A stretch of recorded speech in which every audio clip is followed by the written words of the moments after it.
नमस्कार दोस्तों, मैं एस्ट्रोलॉजर जतिन सहगल अपने YouTube चैनल में आप सभी लोगों का स्वागत करता हूं। दोस्तों, हम निरंतर बात करते चले जा रहे हैं राहु महाराज के गोचर के बारे में, जो कि 17 मार्च सन 2022 को वृषभ राशि छोड़ करके मेष राशि में प्रवेश करेंगे और अगले 18 महीने तक वो इसी राशि में रहेंगे। यानी 29 नवंबर सन 2023 तक वो इसी राशि में रहेंगे। तो विभिन्न राशियों पर इसका क्या प्रभाव रहेगा, इसके बारे में हम बात कर रहे हैं। तो दोस्तों, अब बारी है कन्या राशि के जातकों के लिए। कन्या राशि के जातकों के लिए राहु महाराज का गोचर उनके 8th हाउस में आ रहा है।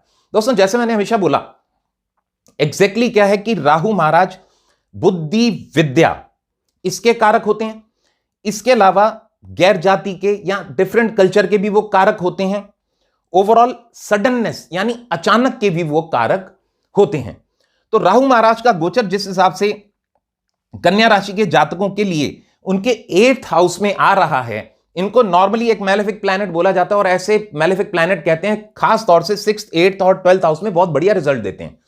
तो यहां पर क्या होगा, क्योंकि 8th हाउस ऑब्स्टेकल्स का होता है, तो जितनी भी अड़चने, रुकावटें कन्या राशि के जातकों के लिए आ रही होंगी, अब वो रिमूव हो जाएंगी। यानी कई बार क्या होता है ना, बहुत से काम काफी समय से अटके हुए थे, अब वो पूरे हो जाएंगे। इसके अलावा कन्या राशि के जातकों के लिए एक और बढ़िया बात यह रहेगी कि 8th हाउस आपकी इनहेरिटेंस का भी होता है, यानी पैतृक संपत्ति का भी होता है।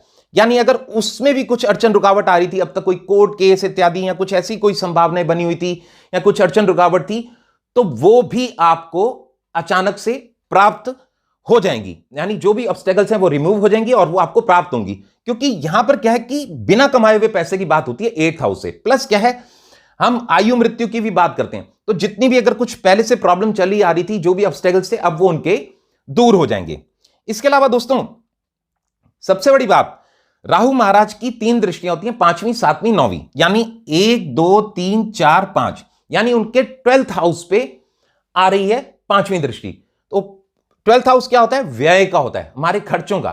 तो अब क्या है, अचानक से कुछ खर्चे भी उनके बढ़ेंगे। अब खर्चे बढ़ेंगे तो डेफिनेटली कोई ऐसा नहीं कि बेकार की तरफ बढ़ेंगे, होगा ये कि वही पैतृक संपत्ति जैसे हमें प्राप्त करनी है या कुछ है, तो उसके लिए कुछ खर्चे, या इवन क्या है, क्योंकि 12th हाउस विदेश का भी होता है, तो विदेश जाने के लिए आप कुछ धन का व्यय करेंगे। और मैंने जैसा बोला कि राहु गैर जाति की बात, डिफरेंट प्लेस की बात करता है, तो ऑब्वियसली उस वहां जाने के लिए भी आप सोचेंगे। प्लस मैंने बोला क्योंकि सरस्वती का भी ये रूप होते हैं, पढ़ाई के लिए भी आप विदेश जाते हैं, तो ऐसे ही संभावनाएं हो सकती हैं कि आपके पढ़ाई के लिए भी हेल्प हो जाए। ठीक है जी। इसके अलावा राहु महाराज की 7वीं दृष्टि उनके 2nd हाउस पे आ रही है। 2nd हाउस आपकी वाणी का, आपके कुटुंब का, आपके जोड़े हुए धन का, यानी कुटुंब में बढ़ोतरी हो सकती है। यदि आपकी खुद की शादी नहीं हुई तो आपकी हो सकती है, या कोई संतान उत्पत्ति की संभावनाएं बन सकती हैं। इस प्रकार की संभावनाएं बनेंगी और जुड़े हुए धन में भी वृद्धि होगी। ऑब्वियसली अगर कहीं से आपको सडन मनी गेन्स होते हैं, अचानक बिना कमाया हुआ पैसा, कोई पैतृक संपत्ति है किसी भी प्रकार में मिलना, या आपका कई बार इंश्योरेंस से भी पैसा अटका होता है, और वो भी अगर आपको प्राप्त हो जाए तो आपके जुड़े हुए धन में भी बढ़ोतरी होगी।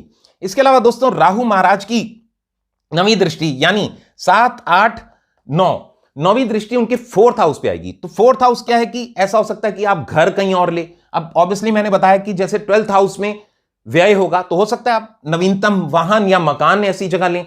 कई बार क्या होता है, हम कहीं दूर शिफ्ट होते हैं तो फिर हम वहीं पर घर भी खरीद लेते हैं।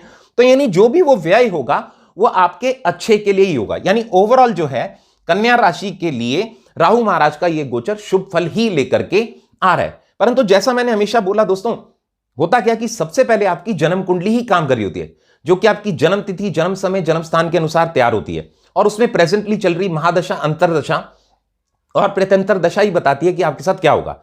अगर वो पहले से बहुत अच्छे नक्षत्र में है, यानी स्टार लॉर्ड, सब लॉर्ड, सब लॉर्ड कॉम्बिनेशन बहुत बढ़िया है, तो डेफिनेटली आपके साथ बहुत अच्छा होगा। बट अगर वो पहले से उतना अच्छा नहीं होगा, यानी कुछ नेगेटिव नक्षत्र में होंगे, तो उतना फल हमें प्राप्त नहीं हो पाता।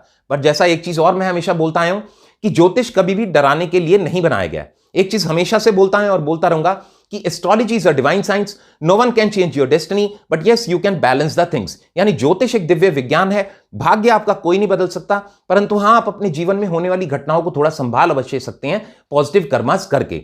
यानी जितने भी कन्या राशि के जातक हैं, यदि उनको लगता है कि अभी भी कुछ अड़चने, रुकावटें आ रही हैं और हमारी को उतना फल प्राप्त नहीं हो रहा, तो उनके लिए बहुत बढ़िया ये रहेगा कि वो हर बुधवार और शनिवार को या जब जब मौका मिले किसी कोढ़ी अपाहिज अपंग व्यक्ति को कुछ बढ़िया सा खाना यदि वो डोनेट करेंगे तो देखेंगे ये राहु का गोचर भी उनके लिए पॉजिटिव होता चला जाएगा। बाकी मेरी शुभकामनाएं कन्या राशि के जातकों के साथ हैं। इसी के साथ मैं अपनी वाणी को विराम देता हूं। मैं astrologer Jatin Sehgal, YouTube channel. धन्यवाद।